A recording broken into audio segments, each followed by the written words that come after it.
Selamat malam. Assalamualaikum warahmatullahi wabarakatuh.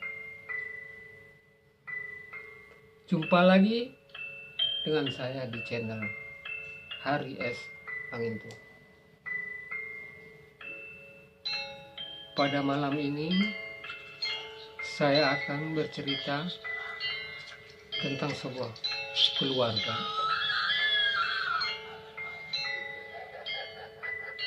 di satu daerah di kawasan Cengkareng. Nah, kisah ini adapun ceritanya terjadi pada tahun 1982. Jadi satu keluarga ini gelisah dengan saudaranya atau anak bungsunya yang laki-laki, karena dalam satu keluarga itu dia hanya punya anak laki satu-satunya. Nah, terutama si mamanya ini, dia sangat cemas dengan anaknya yang bernama si Ucok. Si Ucok ini panggilan akrab dari lingkungan karena perawakan besar, hitam, dan wajahnya sedikit seram.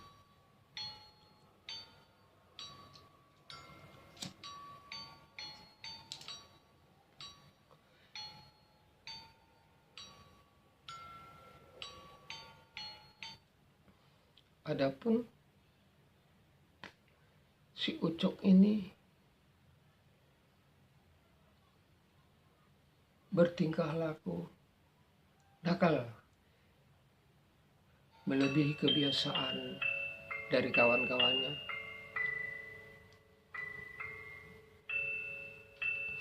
Karena dari kecil si Ucok ini ya terlihat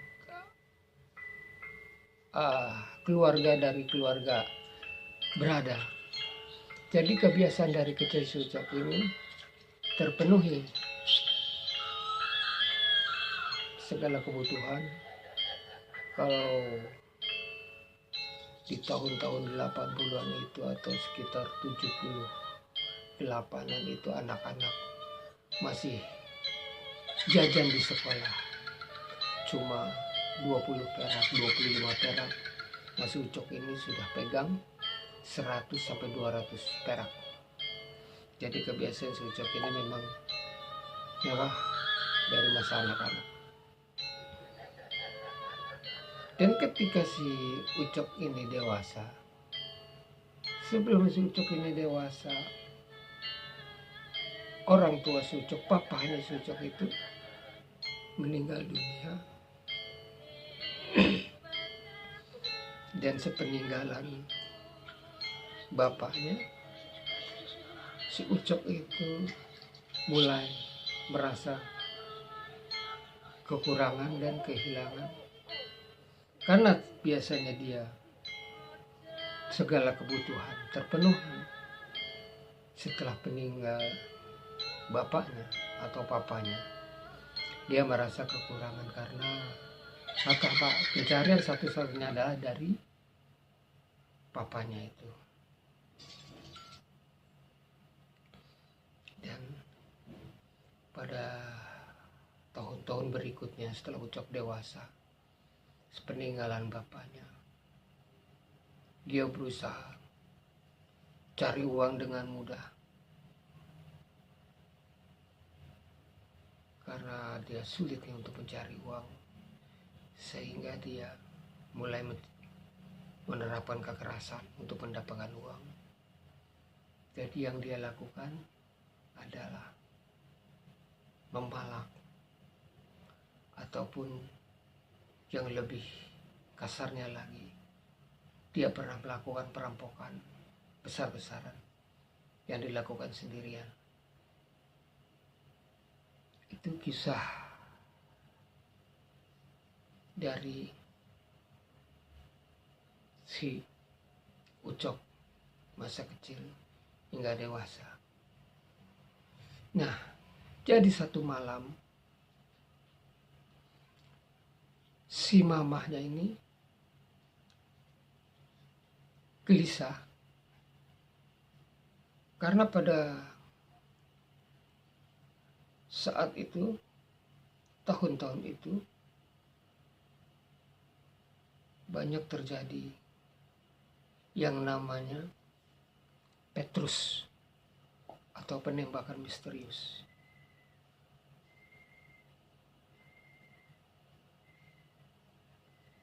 Nah, ketika malam itu si mamahnya si Ucok ini selalu gelisah karena anaknya belum juga terlihat pulang.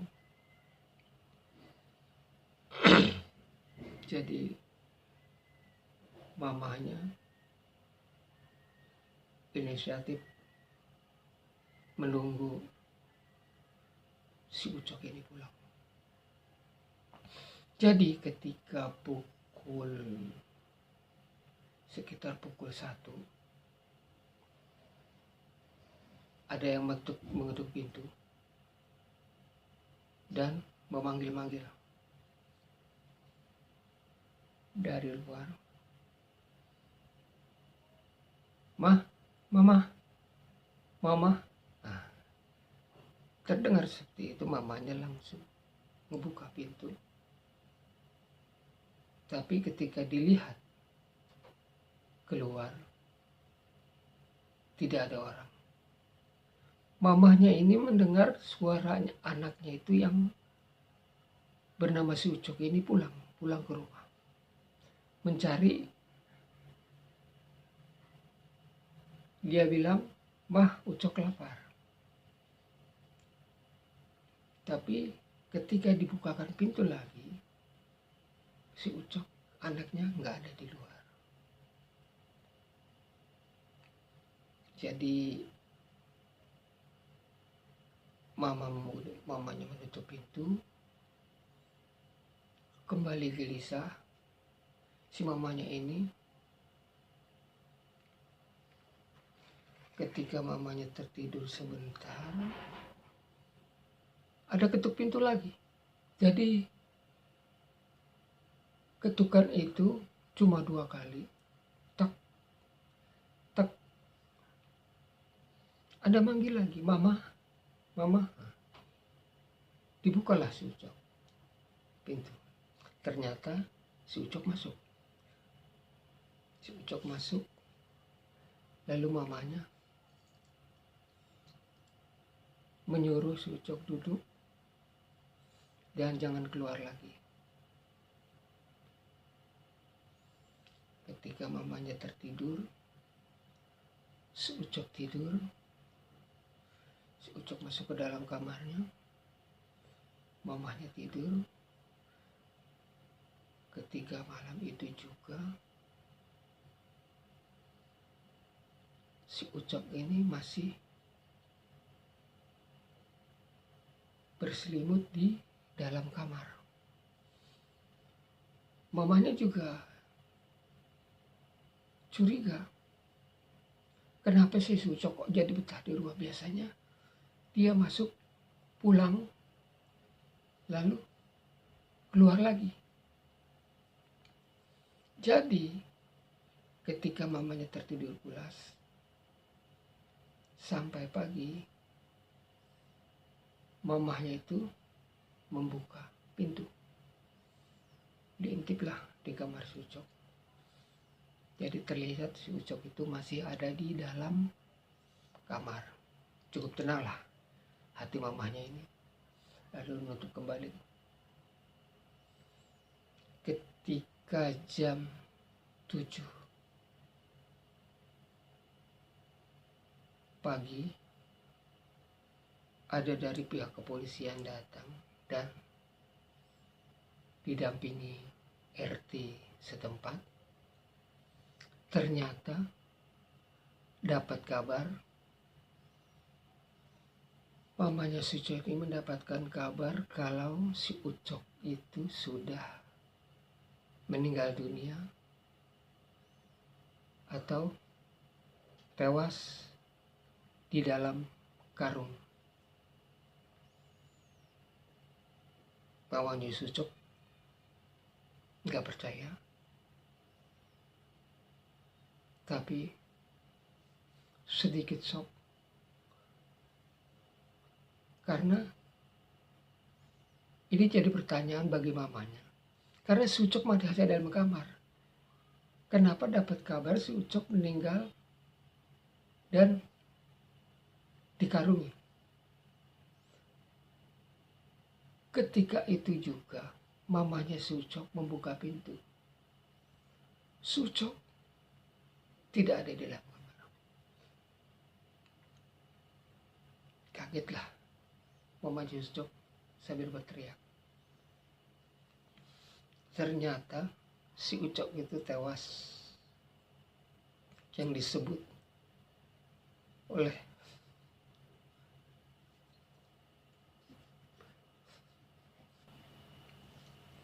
penembakan misterius.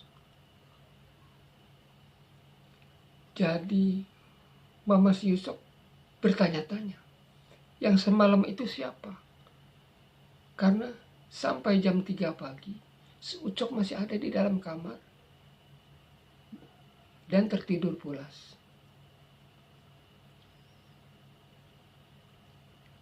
Jadi mereka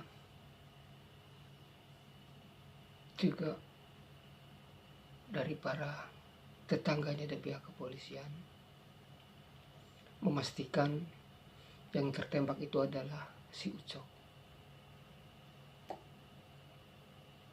Mamanya bertanya, kakak-kakaknya bertanya, jadi yang semalam itu apakah arwahnya si Ucok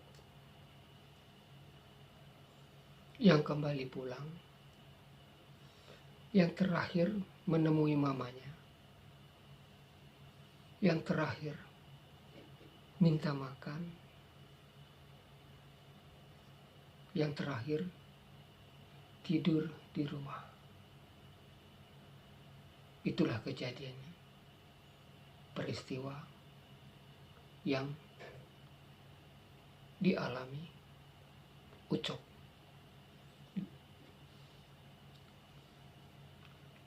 Atas tragedi penembakan misterius pada tahun 1982.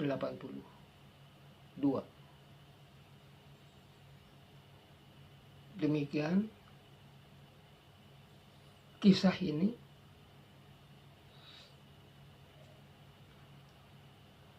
jadi